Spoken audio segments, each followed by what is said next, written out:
अनुपम सुंदर सौंदर्य से भरे परम दिव्य रूहानी जगत में सुखी जीवन का आधार शरीर स्वस्थ हो। सही माने में सुखी वही व्यक्ति है जिसका शरीर, मन और आत्मा तीनों संतुलित और स्वस्थ हो। हमारे ऋषियों ने संतुलित जीवन को सबसे बड़ा सुख माना है। सुख केवल भौतिक वस्तुओं में नहीं बल्कि संयत, सरल और नैतिक जीवन में है।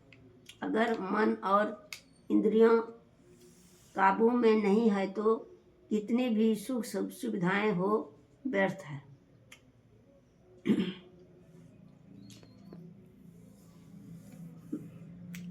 जीवन, भोजन, रहन सहन, वाणी और व्यवहार सभी में संतुलन हो। आध्यात्मिक इच्छा से जीवन में अशांति और बीमारी आती है। मन को नियंत्रित करने से ही आत्मिक सुख और शांति मिलती है। जो मनुष्य अपने विचारों, इच्छाओं और व्यवहार पर नियंत्रण कर लेता है वही सच्चा सुखी हो सकता है। इसके लिए नियमित आत्मनिरीक्षण, सत्संग जरूरी है। सुखद जीवन अस्थायी तभी हो सकता है जब वह आत्मा के स्तर पर अनुभव किया जाए। शरीर और मन तो बदलते ही रहते हैं, लेकिन आत्मा अडिग है और शांत है। जब व्यक्ति आत्मा से जुड़ जाता है तो बाहरी परिस्थितियां उसे दुखी नहीं कर पाते।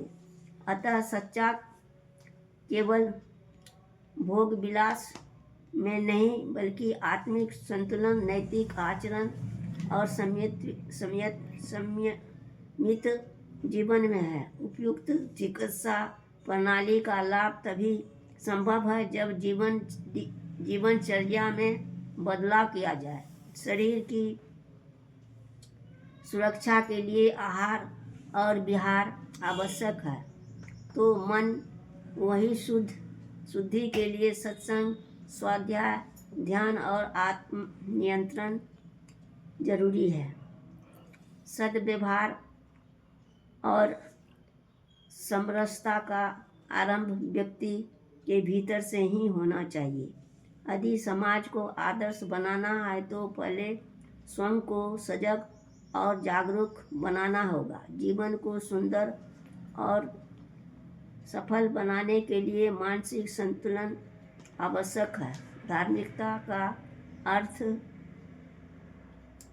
केवल कर्मकांड नहीं बल्कि आत्मा की पवित्रता और व्यवहार की शुद्धता है।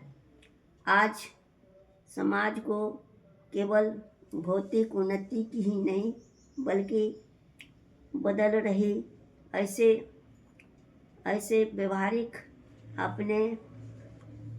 अपने मूल्यों पर नियंत्रण हो तो वह अंधकार में भी प्रकाश फैला सकता है। सामूहिक और व्यक्तिगत जीवन संतुलित हो और सहयोग और सौंदर्य से ही एक सशक्त समाज की समरस समाज की स्थापना की जा सकती है। आपको किन शब्दों में शुक्रिया करूं? हरिओम।